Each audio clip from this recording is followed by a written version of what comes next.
Okay, I'm looking for Upperline. That's what I'm looking for, but I'll put it under restaurants because I like to go see restaurants. This is, ooh, that looks delicious. But this is fun. That's me with one of our guests. And there I'm wearing my Girl Scout pin right there. And that's my regular dress. I wear that dress all the time. The reviews are the hardest to read because, you know, usually they're really good, but sometimes they make you wish you could have do it all over again. 5 stars from somebody from Hammond, Louisiana. This restaurant was not on the list, but was offering a special, blah, blah, blah. And the next one's 5 stars. Wait, we're going to get to some that are not, and that's really going to hurt. The remoulade sauce and fried green tomatoes were great, but the few small shrimp were hard to find. This is the one that gave us 1 star. JoAnn was incredibly rude on the phone. She changed our reservation without informing us. The man had made a reservation for one at 8:30. We told him on Sundays our last reservation was 8. He called me at 10 minutes to 8 and said he'd be 20 minutes late for his 8:30 reservation. He never had an 8:30 reservation. And then he screamed at me on the phone about ruining his son's graduation and then hung up. But I looked him up on the internet, and he sells real estate in Scottsdale, Arizona. So you can imagine what he treats his customers like. But the next one's 5 stars.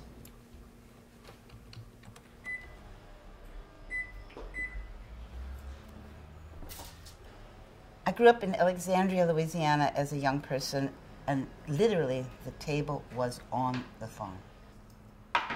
Moving to New Orleans, though, was very different because it was exotic.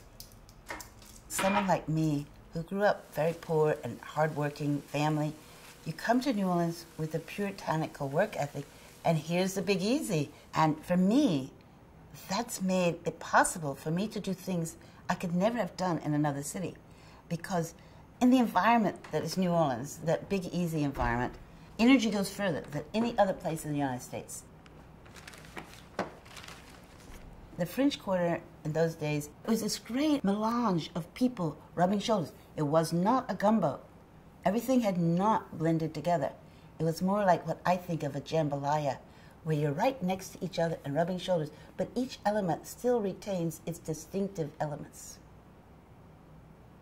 In my early adulthood as a young mother, I was a waitress and a bartender, and then I was going to open an uptown branch of my vintage clothing store and accidentally stumbled on the building that's the Upperline and persuaded my son to quit his job as a chef. And we opened Upperline with 40 chairs and no money for the first week's payroll in January 1983.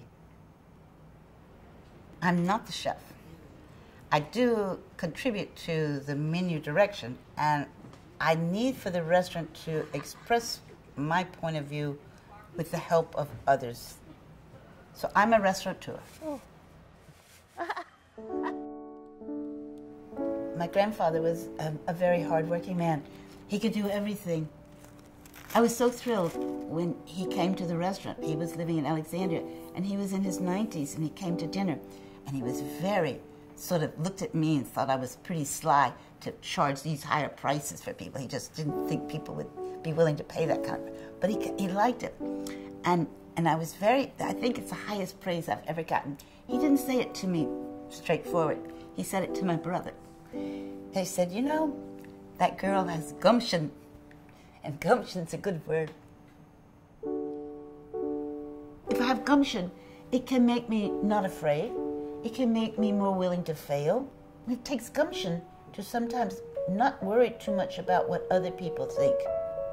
And so people that go on the internet with Yelp, they feel they have power to hurt. That's one reason I wear my Girl Scout pin. It reminds me to be strong, to stand up straight, to be brave and patient and kind.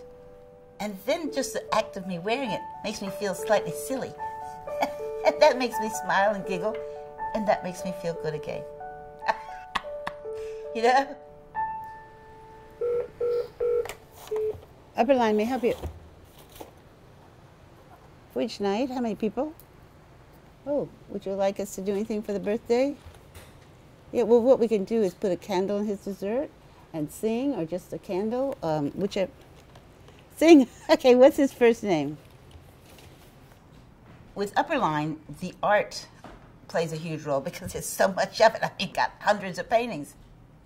I like to think that the art reflects the spirit of New Orleans and therefore creates an environment that people can draw sustenance from subconsciously, like they can draw consciously from the food. This is New Orleans on the walls. And here we are, thanks to the people that work there. You're not doing it by yourself. And then once the doors open, then we go into a different mode. A dining room in a restaurant is an interesting phenomenon in our society where people are actually sharing a communal event. They're breaking bread together with strangers. And it gives people a better acceptance of those who are different from themselves. And not just acceptance, but embrace, perhaps. I think that in our society, restaurants are one of the few refuges from the hurly-burly of daily life. A restaurant can be a haven. You can go there, and ideally, you know you'll be taken care of. People in the hospitality business have so much power to influence others. And within that context, I want to make people happy because I want to change the world. And I think a lot of people, they're idealistic about changing the world. But the reality is that we can only change that tiny little environment that is immediately around us. And we can do it. The waiters, the kitchen, all of them are producing this experience for the guest. I don't want to hit people over the head with me or the restaurant, but we enhance their experience as themselves. And if we nurture ourselves by giving ourselves permission to have a lovely time and to enjoy our food, we go back into the world refreshed in spirit, and it can make us stronger and more courageous. I mean, we only have a limited time in this world. It's not a dress rehearsal. And I want to be able to look at my life and say, what did I do of value for others?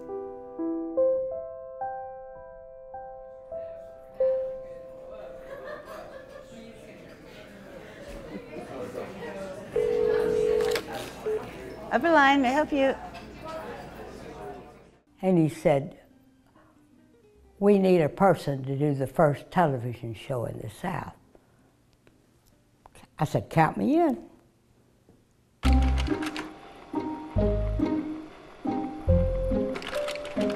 We had a contest, and somebody came up with the name Kitchen College. It was so fun and such a fiasco.